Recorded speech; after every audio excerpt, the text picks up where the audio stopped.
लोकसभा के आम चुनाव में केरल चले गए तो उन्होंने उत्तर प्रदेश की जनता को इस बार भी निराश किया है। जो लगातार देश को तोड़ने की बात करते थे, देश को विध्वंसक शक्तियों के साथ हाथ मिलाने का काम करते थे, टुकड़े टुकड़े गैंग के साथ खड़े होने की बात करते थे, वो लोग भारत जोड़ो यात्रा का छद्म नाम देकर के लोगों को गुमराह करने का प्रयास कर रहे हैं। इसलिए वो केवल टच करते हुए दूसरे राज्यों में जा रहे हैं। कांग्रेस को पूरी तरह से समाप्त कर दिया है। तो इसलिए मैं उत्तर प्रदेश की जनता का आभार प्रकट करता हूँ कि उन्होंने हमेशा भारत को खंडित करने वालों का साथ देने का काम किया। आज उत्तर प्रदेश में तीन बड़े बड़े कार्यक्रम G20 के उत्तर प्रदेश में होने जा रहे हैं। भारत वो भारत नहीं रहा तो कांग्रेस पार्टी ने शोषण करके कंगाल बना के छोड़ दिया। एक भी हमारी सरकार पर भ्रष्टाचार का दाग नहीं है। इंडिया में जाकर के प्रदेश के लोगों को सच्चाई बताएं कि किस ढंग से राहुल गांधी की जो यात्रा उत्तर प्रदेश में आज प्रवेश की, उस पर सवाल पूछे जा रहे थे। राहुल गांधी की यात्रा उत्तर प्रदेश में मैं कह सकता हूं कि छूते छूते निकल रही है। उत्तर प्रदेश में आने की उन्होंने उत्तर प्रदेश की जनता से दुराव होने के कारण, क्योंकि उत्तर प्रदेश को छोड़ करके वो लोकसभा के आम चुनाव में केरल चले गए थे, तो उन्होंने उत्तर प्रदेश की जनता को इस बार भी निराश किया है।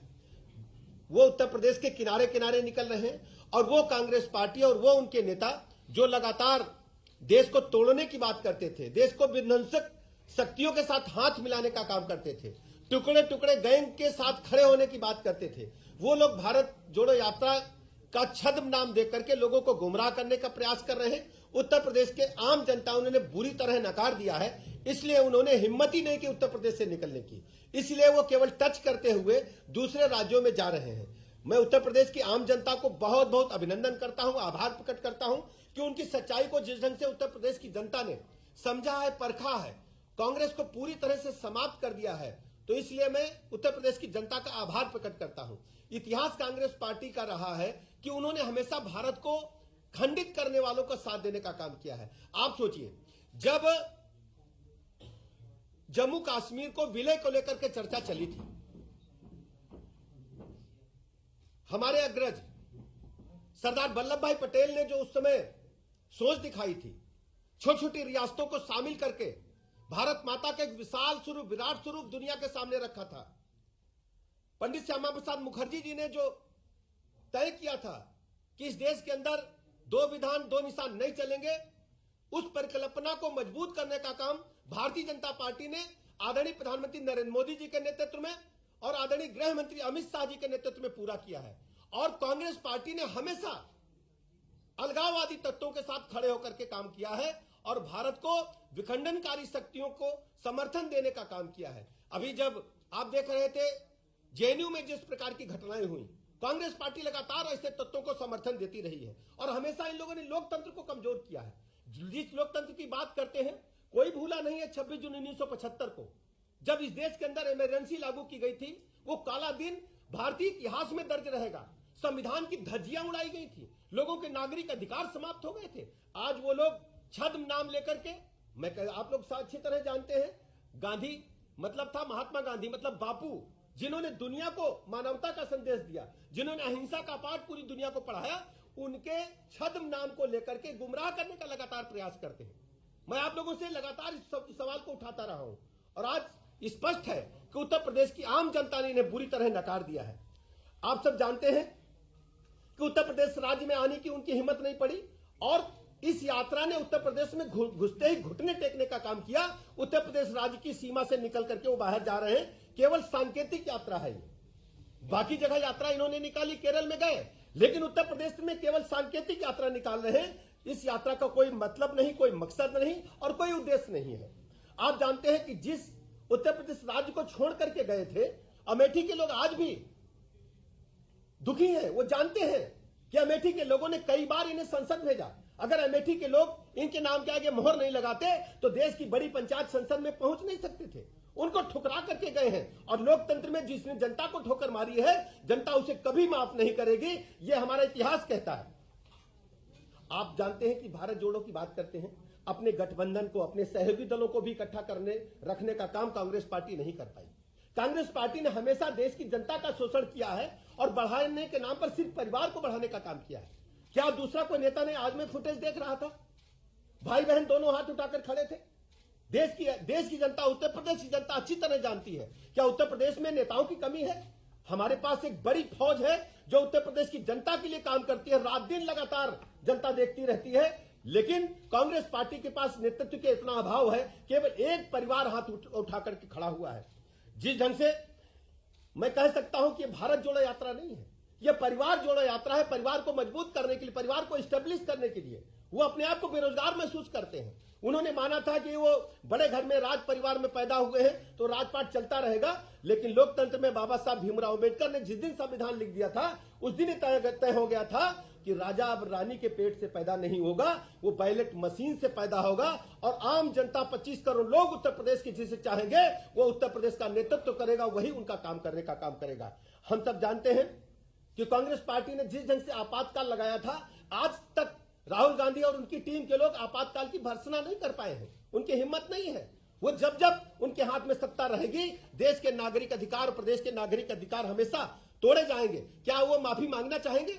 वो बताएं अपने भारत जोड़ो यात्रा के दौरान कि हमारे पूर्वजों ने, हमारे नीति नियंताओं ने, कांग्रेस पार्टी के जो नीति नियंता थे, जो सरकार चलाते थे, उन्होंने इमरजेंसी लगा करके गलती की थी। हम सब जानते हैं आदरणीय प्रधानमंत्री नरेंद्र मोदी जी के नेतृत्व में जो गरीब कल्याण योजनाएं हैं, जो लोक कल्याण योजनाएं जन जन तक पहुंची हैं और लोगों का भरोसा भारतीय जनता पार्टी पर बढ़ा है। जितने भी 14 के बाद चुनाव हुए, हमारा वोट प्रतिशत बढ़ा है। दिन प्रतिदिन हमारे साथ लोगों का जुड़ाव बढ़ा है। आज मैं कह सकता हूं कि लोगों को पक्का मकान, निःशुल्क पेयजल, जल जीवन, कोई सोच सकता था कि गरीब आदमी के घर में भी नल से जल आएगा, टोटी से जल आएगा? हम लोग जब गांव में रहते थे तो बुआ के यहाँ जब जाते थे तो नल से, टोटी से जल आता था तो मुझे लगता कि अचंभा है, खूब नहा ले, खूब पानी पी ले। आज ये गांव गरीब गुरबा जो आदमी सोचता नहीं था, इसी बुंदेलखंड में अपनी आंखों से देखा है। समाजवादी पार्टी के शासनकाल में ट्रेन से पानी आया था, आप लोग भूले नहीं होंगे। लेकिन मैं बधाई देना चाहता हूं अपने नेता आदरणीय प्रधानमंत्री नरेंद्र मोदी जी को, जिन्होंने जल जीवन मिशन लाकर के शुद्ध पेयजल एक एक नागरिक को देने का काम किया, एक एक नागरिक को पक्का मकान देने का काम किया। और महात्मा गांधी जी की सोच को आगे बढ़ाते हुए स्वच्छता मिशन को आगे बढ़े। कौन सोच सकता था कि गरीब आदमी को शौचालय मिलेगा? अगर आप सोचो, हम सब हैं, दोपहर में अगर पेट खराब हो जाए माता बहन बहू बेटी बच्चे का, तो लोग शाम का इंतजार करते थे। और शाम को जब गाड़ी के हेडलाइट सड़क के किनारे हमारी बहू बेटी पर पड़ती थी, किस मुसीबत में वो खड़ी होती थी, इस पीड़ा को या गरीब आदमी समझ सकता है या आप लोग समझ सकते हो? राहुल गांधी और कांग्रेस पार्टी के लोग बिल्कुल नहीं समझ सकते। इनके मुंह में तो चांदी का चम्मच है जब पैदा हुए। आप सब जानते हैं इनके जो पूर्वज हैं उनके बारे में कहा जाता है, लंदन पढ़ने गए थे तो उस विद्यालय के चारों गेट पर गाड़ी खड़ी रहती थी और कहा जाता था कि वो पैदा हुए तो मुंह में चांदी का चम्मच था। आप लोग जानते हो, या आप लोगों ने पढ़ा है स्कूल इंटर की किताबों में। ये वही लोग हैं जिन लोगों ने आजादी के पहले और आजादी के बाद लगातार हिंदुस्तान और उत्तर प्रदेश की जनता का खून चूसने का काम किया है। आज केवल गुमराह करके लोगों को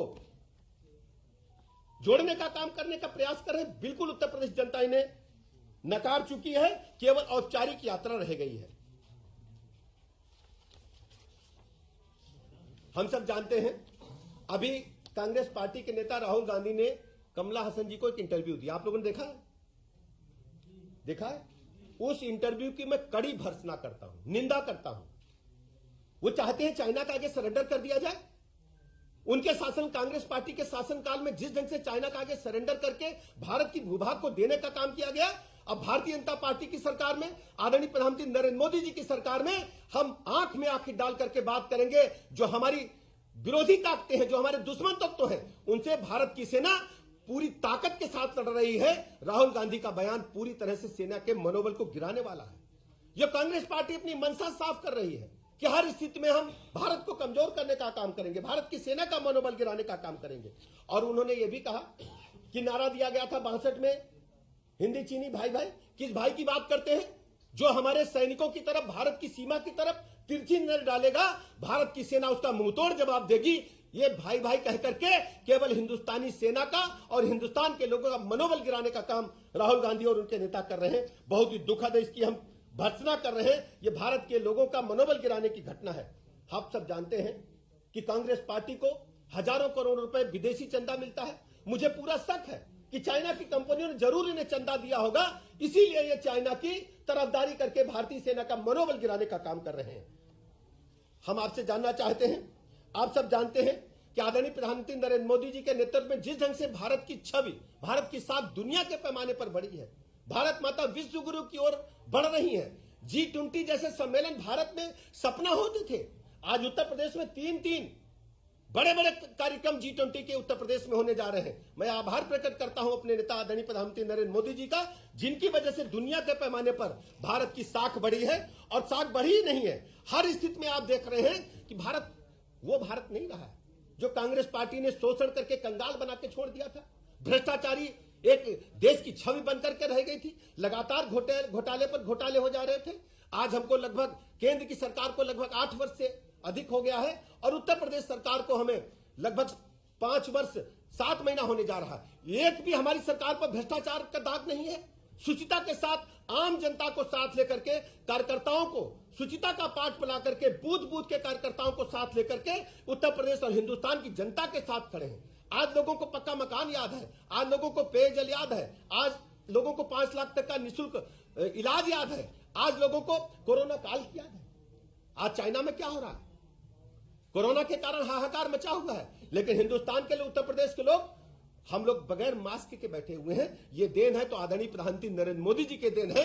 चाइना का जो हाहाकार है, आज हम सब वैक्सीन लगा चुके हैं और ट्रिपल डोज ले चुके हैं, कहीं कोई दिक्कत नहीं है। जैसे ही प्रधानमंत्री जी को महसूस हुआ दुनिया के दूसरे देशों में कोरोना का लहर आ रहा है, उन्होंने 1 वर्ष के लिए योजना को बढ़ा दिया। ये महसूस होता कि आम आदमी, गरीब आदमी, उसकी अपनी सरकार है, उसके जीवन स्तर में बदलाव लाने का काम आदरणीय प्रधानमंत्री नरेंद्र मोदी जी ने किया है।